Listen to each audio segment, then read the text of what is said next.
శుభకారుడు వాడు శ్రీకృష్ణుడు భీష్మక మహారాజు యొక్క కుమార్తెయగు రుక్మిణిని వివాహం చేసుకున్నాడు. ఆ రుక్మిణి పద్మమును పోలిన దేహ పరిమళము గలది అయి లక్షణంతో జన్మించింది. అధిక సుగుణముల రాశి కన్యలలో శ్రేష్టమైనది. ఈ విధముగా సుఖయోగీంద్రులు వర్ణించగా ఆ సమయంలో పరీక్షిత్ మహారాజు ఇలా పలికెను: ఓ మునీశ్వర, మీరు మునుపు చెప్పినట్లు శ్రీకృష్ణుడు స్వయంవరంలో రుక్మిణీదేవిని రాక్షస వివాహ పద్ధతిలో తీసుకువెళ్ళనని చెప్పి ఉండేవి. అతనొక్కడే సాలువుడు వంటి రాజులను ఎదుర్కొని ఎలా ఆమెను ద్వారకా నగరానికి తీసుకెళ్లాడు? దయచేసి వివరముగా చెప్పండి. విప్రోత్తమ, ఆ గాథలు ఎన్ని పర్యాయాలు విన్నప్పటికీ నూతనంగానే ఉంటాయి. అందుచేత నాకు రుక్మిణి కళ్యాణ గాథ వినిపింపుము వినాలని మనసునందు ఉబలాటముగా ఉన్నది. ఫ్రెండ్స్, ఈ కథను చివరి వరకు వినండి. ఇందులో ప్రతి ఘట్టం ఒక కొత్తదనాన్ని అందించబోతుంది. కాబట్టి ఈ ఛానల్ చూస్తున్న మిత్రులారా, ఈ వీడియోను ఒకసారి లైక్ చేసి సపోర్ట్ చేయండి. ఈ లైక్ ఒక మంచి కథను మరింత మందికి చేరేలా చేస్తుంది. ఓ రాజా వినుము. విదర్భ దేశమునందు కుండిన అనే నగరం ఉంది. దానిని భీష్మకుడు అనే రాజు పాలిస్తుండేవాడు. ఆయన వీరుడు, గొప్ప రాజు. ఆయనకు 5 పుత్రులు: రుక్మి, రుక్మరథుడు, రుక్మబాహువు, రుక్మకేశుడు, రుక్మనేత్రుడు. ఈ 5 పుత్రుల పిమ్మట ఆ రాజుకు ఒక పుత్రిక జన్మించింది. ఆమె పేరు రుక్మిణి. రుక్మిణి జన్మించి పెరుగుతుండగా ఆ భీష్మక మహారాజు మందిరం దేదీప్యమానమై వెలుగొందింది. ఈ విధంగా రుక్మిణి దినదిన ప్రవర్తమానరాలవుతూ బొమ్మలకు పేర్లు పెట్టి పెళ్లిళ్ళు చేస్తూ తోటి బాలికలతో బియ్యము చేస్తూ ఉండేది. పప్పు బియ్యాలను గిన్నెలయందు పోసి కమ్మనైన గుజ్జనగోళ్లను వండి తన స్నేహితురాండ్రకు వడ్డించేది. అందమైన ఉద్యానవనమందలి పుష్పలతలకు నీరు పోసి ఎరువు వేసి పందిళ్లు నిర్మించి పోషణ గావించేది. స్వచ్ఛమైన మణిమయ భవంతులలో బంగారపు ఉయ్యాలలో ఊగుతూ ఉండేది. చిలకలకు, గోరువంకలకు మాటలను, నెమళ్లకు నాట్యములు, హంసలకు నడకలను నేర్పుతూ ఉండేది. రుక్మిణి చిన్న వయసులో ఉండగానే తండ్రి వద్దకు వచ్చే అతిథుల మాటల ద్వారా శ్రీకృష్ణుని రూపం, శౌర్యం, మంచితనాన్ని గురించి విన్నది. ఆ అద్భుత లక్షణాలను తెలిసిన తర్వాత శ్రీకృష్ణుడే నా జీవిత భాగస్వామి కావాలి అని ఆమె మనసులో నిర్ణయించుకుంది. అలాగే శ్రీకృష్ణుడు రుక్మిణీదేవిని గురించి విని ఆమె అందం, జ్ఞానం, మంచి స్వభావం, శుభలక్షణాలు చూసి ఈమెతోనే నేను పెళ్లి చేసుకోవాలని నిర్ణయించుకున్నాడు. ఈ విధంగా ఇద్దరు ఒకరినొకరు మనసులో నిర్ణయం చేసుకున్న సమయంలో రుక్మిణి బంధువులందరూ కూడా రుక్మిణిని శ్రీకృష్ణునికే ఇచ్చి పెళ్లి చేయాలి అని నిర్ణయించారు. కానీ రుక్మి అనే అన్నయ్య మాత్రం చెడు మిత్రుల వలన చెడు ఆలోచనలు చేసేవాడు, జ్ఞానం లేనివాడు. అతడు శ్రీకృష్ణుని పట్ల ద్వేషం పఠించింది. అందుకే బంధువులను అడ్డగించి తన చెల్లెల్ని శిశుపాలుడు అనే చెడు రాజుకి ఇచ్చి పెళ్లి చేయాలనుకున్నాడు. తన అన్న రుక్మి చెడ్డ ఆలోచనలో ఉన్నాడని తెలుసుకుని ఎలాంటి ప్రమాదం జరుగుతుందో ఊహించి రుక్మిణీదేవి చాలా బాధపడింది. రుక్మిణీదేవి అన్న యొక్క దురాలోచన గ్రహించి రానున్న ప్రమాదమును ఊహించి ఆమె తనకు మంచి జరగాలని కోరుకునే ఒక తెలివైన బ్రాహ్మణుని పిలిపించి అతనితో, ఓ విప్రోత్తమ, గర్వాంధుడైన నా అన్న రుక్మి నన్నిప్పుడు శిశుపాలునకు ఇచ్చుటకు సంకల్పించినాడు. ఎలాగైనా నీవు ద్వారకకేగి ఆ కృష్ణునకు నా పరిస్థితిని తెలిపి అతనిని ఇచ్చటకు తప్పక పిలుచుకుని రమ్ము అని మరికొన్ని రహస్యములను అతనికి చెప్పి పంపించింది. ఆ పలుకులను విన్న అగ్నిదోతనుడు వెనువెంటనే ద్వారకకేగాడు. తన ఆగమనాన్ని వార్తాహరుల ద్వారా లోపలికి పంపి కృష్ణనివాస భవనాన్ని ప్రవేశించాడు. అక్కడ స్వర్ణభూషిత గద్దెపై ఆసీనుడై ఉన్న కృష్ణుని చూచి పెళ్లి కుమారుడు కమ్మని ఆశీర్వదించినాడు. వెంటనే కృష్ణ పరమాత్ముడు అతని సర్వోపచారములు పూజించి షడ్రూపచేత విందు భోజనం పెట్టించి అతని పక్కన చేరి అతనికి పాదసేవ చేస్తూ ఆ బ్రాహ్మణునితో, విప్రపుంగవ, నిత్య సంతోషమైన నీ ప్రవర్తన అనుసరణీయం. ఓ మహాశయ, మీరు ఎక్కడివారు? మీ మేలు చూసుకునే రాజు ఎవరు? మీ మనసులో ఏది కోరుకుంటున్నారు? స్పష్టంగా చెప్పండి, తప్పకుండా మీ కోరికను తీరుస్తాను అని అన్నాడు. అప్పుడు ఆ బ్రాహ్మణుడు వినయముతో, దేవా, విదర్భ దేశాన్ని పాలించే భీష్మకునకు రుక్మిణి అనే పేరు గల కూతురు ఉన్నది. మిమ్ములను వివాహం ఆడగోరి ఈ శుభవార్త మీకు తెలియజేయమని నన్ను మీ వద్దకు పంపినది. మీరు ఈ రుక్మిణి సందేశాన్ని ఆలకించండి. కంశాంతగా నీ గుణ విశేషములు వినచో శారీరక తాపాలన్నీ నశిస్తాయి. ఓ కళ్యాణ స్వరూప, ఈ దర్శన భాగ్యం నేత్రానందకరము. నిరంతరం నీ పాదసేవనం లోకమందు మహోన్నతిని ప్రసాదిస్తుంది. నీ దివ్య నామస్మరణ మూలమున భవబంధాలు తొలగుతాయి. నీవు ధన్యుడవు. వంశము, విద్య, అందము, యవ్వనము, మంచితనము, సంపద, బలము, దానము, పరాక్రమము, కారుణ్యాలనే గుణ సంపదలతో శోభిల్లుతున్నావు. ఎట్టి నిన్ను ఏ కన్యక వరించక ఉండగలదు? స్త్రీలలో ఉత్తమురాలైన శ్రీ మహాలక్ష్మి ఆనాడు నిన్ను చేపట్టలేదా? నేనొక్కటినే నిన్ను ప్రేమించానా ఏమి? ఓ మంగళదాయిక, పురుషులందు సింహం వంటి వాడవైన నీకు చెందవలసిన నన్ను మదోన్మతుడైన ఆ శిశుపాలుడు త్వరితగతిన నన్ను హరింపజేయ ప్రయత్నిస్తున్నాడు. అల్పుడైన అతడు నీ ఘన పరాక్రమమును గూర్చి ఎరుగుడు కదా. పూర్వజన్మలయందు నేను లోక శుభశంకరుడు, ఆ జగన్నాయకుడు అయిన గోవిందుని పతిగా వాంఛించి నోములి నోచి ఉన్నచో ఆ శ్రీకృష్ణుడు నాకు పతి అగుతాడు. ఓ పద్మనాభ, ఇప్పుడు నీకు ఏ అడ్డంకి లేదు. నీవు చతురంగ బలంతో ఉన్నావు కావున దయచేసి వెంటనే రమ్ము. శిశుపాలుడు, జరాసంధుడు లాంటి దుష్టులను యుద్ధంలో ఓడించి రాక్షస వివాహ పద్ధతిలో తీసుకెళ్ళి నన్ను పెళ్లి చేసుకో. నేను నీ వెంట వచ్చేందుకు ఇప్పటికీ సిద్ధంగా ఉన్నాను అని రుక్మిణీదేవి తెలియజేస్తుంది. ఈ మాటలు రుక్మిణీదేవి తన ప్రేమను, ధైర్యాన్ని, నమ్మకాన్ని స్పష్టంగా చూపించేవి. ఆమె శ్రీకృష్ణుని పిలుపు కోసం ఎదురు చూస్తూ తన ప్రాణాన్ని కూడా ధర్మం కోసం సమర్పించేందుకు సిద్ధంగా ఉంది. రుక్మిణి, నీవు అంతరంగిక అంతఃపురమునందు ఉంటావు కదా, నిన్నే రీతిన తీసుకొని పోగలను. ఆ విధముగా కొనిపోవాలనంటే నీ బంధు జనమును, అంతఃపుర రక్షకులను వధించవలసి వచ్చును కదా. నీరజాక్ష, నీవు భావించిన ఈ రభసతో పనిలేని ఒక ఉపాయాన్ని మనము చేసేదా ఆలకించము. పెళ్లికి ముందుగా పెళ్లి కూతురును మా ఎలవేల్పైన ఆ గౌరీదేవిని కొలిచేందుకై నన్ను ఊరు వెలుపల ఉన్న దుర్గగుడికి పంపుతారు. ఆ తరుణమునందు నన్ను నీ వెంట తీసుకొని పొమ్ము. ఓ కృష్ణ, నీ అనుగ్రహానికి నేను అర్హురాలు కాకపోయినా బ్రహ్మచర్యాన్ని పాటిస్తూ నిన్ను కోరుకుంటూ నిన్ను ధ్యానిస్తూ నా ప్రాణాలన్నీ నీకే అర్పించడానికి సిద్ధంగా ఉన్నాను. ఇదే నా మనసులో దృఢమైన నిర్ణయం. నీ మధురమైన మాటలు వినలేని చెవులు నాకెందుకు? నీ సన్నిధిలో లేకుండా ఈ జీవితం ఎన్ని జన్మలు పుట్టినా నిరుపయోగమే. ఈ మాటల ద్వారా రుక్మిణీదేవి శ్రీకృష్ణుని అనుగ్రహం కోసం తన మనసును, శరీరాన్ని, ప్రాణాన్ని అర్పించడానికి సిద్ధంగా ఉన్నదని చెబుతుంది.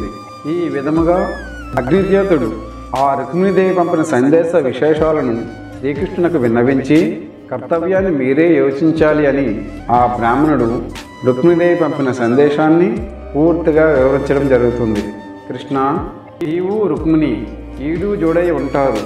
మీకు తప్పక వివాహం జరుగుతుంది. కాలుష్యం ఎందులకు? నీవు వెంటనే ఉపక్రమించు. శత్రువర్గాన్ని అణచివేసి లోకానికి హితమును చేకూర్చము. శ్రీకృష్ణుడు ఆ బ్రాహ్మణుడితో ఇలా అన్నాడు.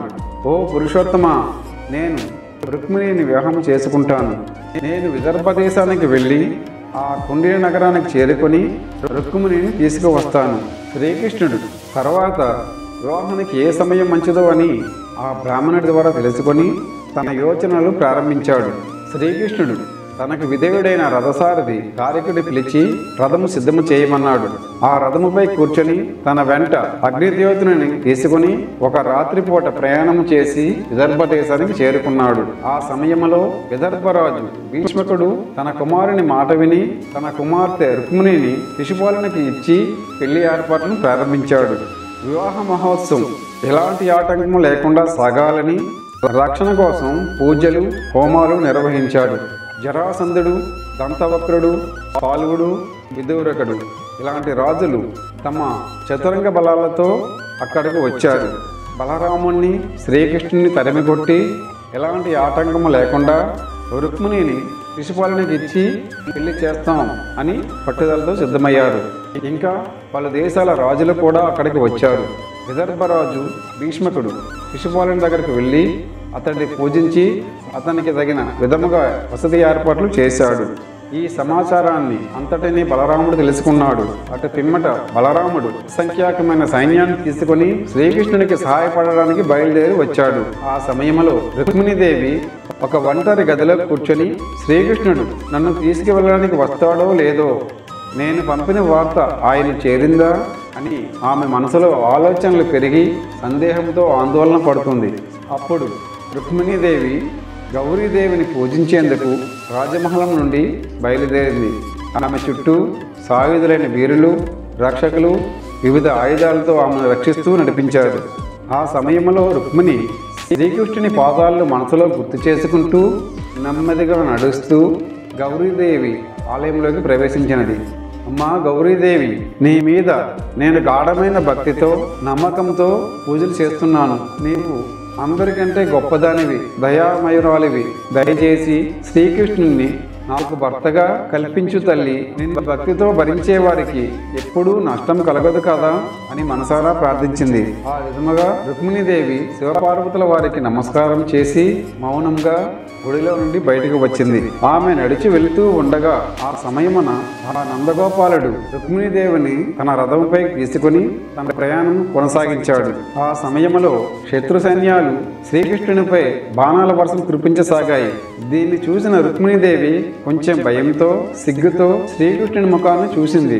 శ్రీకృష్ణుడు ఆమెను ఓరడిస్తూ ఇలా అన్నాడు, ఓ కమలనయని, భయపడకము, చూస్తూ ఉండు. మన యాదవ వీరులు శత్రువులను ఓడిస్తారు, వారి సైన్యం అంతా నాశనం అవుతుంది అని ఆమెకు ధైర్యం చెప్పాడు. అప్పుడు బలరాముడు యాదవ వీరులు మిగతా రాజుల మీద బాణాల వర్షాన్ని కురిపించారు. పెద్ద యుద్ధమే జరిగినది. రాజుల సైన్యం మొత్తం చెల్లా చెదరైపోయింది. ఆ సమయంలో జరాసంధుడు శిశుపాలునితో ఇలా అన్నాడు, శిశుపాల, ఇప్పుడు యాదవులకు మంచి కాలం వచ్చింది. అందుకే వారు ఈసారి విజయం సాధించారు. మనకి కూడా ఒకరోజు మంచి కాలం వస్తుంది. అలా జరాసంధుడు శిశుపాలుని మనస్సు నెమ్మదిపరిచాడు. తర్వాత జరాసంధుడు ఇతర రాజులందరూ తమ తమ రాజధానులకు వెళ్ళిపోయారు. శిశుపాలుడు కూడా తన సైన్యంతో తన నగరానికి తిరిగి పయనం అయ్యాడు. అటు పిమ్మట రుక్మిణీదేవి అన్నయ్య అయిన రుక్మి శ్రీకృష్ణుడు తన చెల్లిని ఎత్తుకుని పోవడం చూసి చాలా కోప్పడ్డాడు. ఈ అవమానం తట్టుకోలేకపోయాడు. తన అక్షౌహిణి సైన్యాన్ని సిద్ధం చేసుకుని యుద్ధానికి సన్నద్ధంగా బయలుదేరాడు. రుక్మి శ్రీకృష్ణుడి శక్తి సామర్థ్యాన్ని అర్థం చేసుకోలేదు. తన రథాన్ని కృష్ణుడి వైపు నడిపించి గొప్పగా ఇలా అన్నాడు, ఓ కృష్ణ, మా చెల్లిని తీసుకెళ్లే స్థాయి నీకు ఉందా? నీవు ఎవరు? నీ వంశం ఏమిటి? ఎక్కడ పుట్టావు? ఎక్కడ పెరిగావు? నీకు మానాభిమానం, సన్మార్గాలు అటువంటి ఏమీ తెలియదు. మారుమూల ఊర్లో పుట్టి మోసంతో మా చెల్లిని తీసుకెళ్తావా? నీవు నిజంగా క్షత్రియుడివా? ధైర్యం, పరాక్రమం నీలో లేవు. దయచేసి మా చెల్లిని వదిలివేయి. లేని పక్షంలో నేను నా బాణాలతో నీ గర్వాన్ని నాశనం చేస్తాను.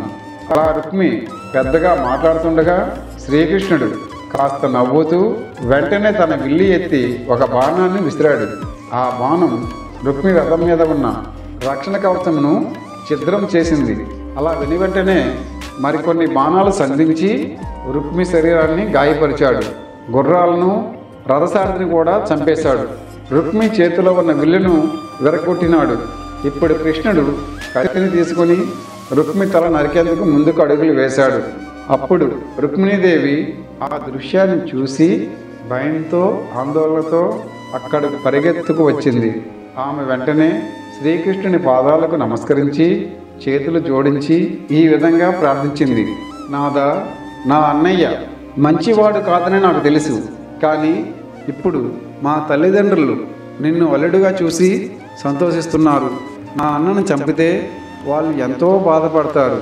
వారి మనసును బాధ పెట్టకుండా దయచేసి మా అన్నయ్యను విడిచిపెట్టండి.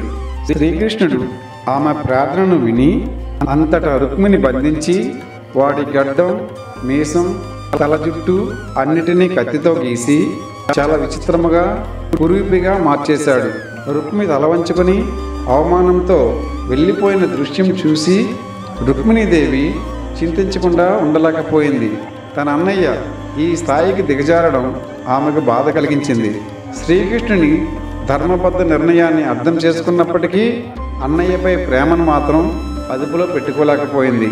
ఆమె ముఖములో క్షోభాన్ని గమనించిన బలరాముడు ఆమెకు ఓదార్చుతూ ఈ విధంగా చెప్పాడు. అమ్మా రుక్మిణి, నీ అన్నయ్య అవమానంలో పడడం చూసి నీకు బాధ కలగడం సహజమే. కానీ దయచేసి మా కృష్ణుణ్ణి నిందించకు. మన జీవితంలో ఎదురయ్యే సుఖాలు దుఃఖాలు మన పూర్వజన్మల కర్మ ఫలితాలు ఇవన్నీ ఎవరో చేసి మన జీవితాన్ని కదిలించరు. ఈ లోకంలో ఏదీ వృధాగా జరగదు. నీ అన్నయ్య రుక్మి కూడా తన గత కర్మల వల్లే ఈ అవమానాన్ని ఈరోజు అనుభవించాడు. అయితే అతడు ఎంతటి తప్పులు చేసినా మన బంధువులను చంపడం ధర్మం కాదు, క్షమించడమే నిజమైన శౌర్యం. అందుకే కృష్ణుడు ధర్మాన్ని అనుసరించి అతన్ని చంపకుండా తగిన శిక్ష ఇచ్చి క్షమించాడు. అలా బలరాముడు నిదానంగా మృదువుగా రుక్మిణీదేవికి చెప్పి ఓదార్చాడు. తరువాత శ్రీకృష్ణుడు తన పట్టణమైన ద్వారకకు తిరిగి వచ్చాడు. బంధువులంతా కృష్ణుడిని ఆనందంగా సత్కరించారు. రుక్మిణీదేవిని తీసుకువచ్చి ఆమెతో పెళ్లి చేసుకున్నాడు శ్రీకృష్ణుడు. ద్వారకా పట్టణంలోని ప్రజలంతా ఈ పెళ్లిని చూడడం ఒక గొప్ప భాగ్యమని, కృష్ణుడు చేసిన ఈ కార్యం ఎంతో గొప్పదని చెప్పుకుంటూ అందరూ సంతోషించారు. చాలామంది రాజులు వారి రాణులు కూడా ఈ పెళ్లి అసాధారణమైనదని ఆశ్చర్యపడ్డారు. ఓ పరీక్షిత్ మహారాజా, సాక్షాత్తు ఆదిలక్ష్మి అవతారమైన రుక్మిణీదేవితో కలిసి జగత్తును పాలించే శ్రీ మహావిష్ణువు స్వరూపుడైన శ్రీకృష్ణుడు ద్వారకాపురిలో సుఖంగా ఆనందముగా జీవిస్తూ ఉన్నాడు.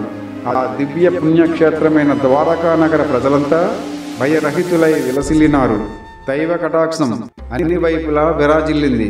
ప్రతి ఇంట సంతోషం, ప్రతి హృదయంలో భక్తి, ప్రేమ, సద్భావన వెల్లివిరిసింది. పల్లెలు సందడిగా ఆహ్లాదకరంగా మారాయి. ద్వారక మొత్తం శ్రీకృష్ణుని పెండ్లి మహిమను, రుక్మిణీదేవి దివ్య సౌభాగ్యాన్ని చిరకాలం ప్రశంసిస్తూ ఉండిపోయింది. ఈ విధంగా సుఖమహర్షి మహారాజైన పరీక్షిత్కు రుక్మిణీ కళ్యాణ గాథను భక్తిరసపూరితంగా వినిపించాడు. ఈ కథ విన్నారు కదా. ఈ కథ మీ మనసును తాకితే లైక్ చేసి షేర్ చేయండి.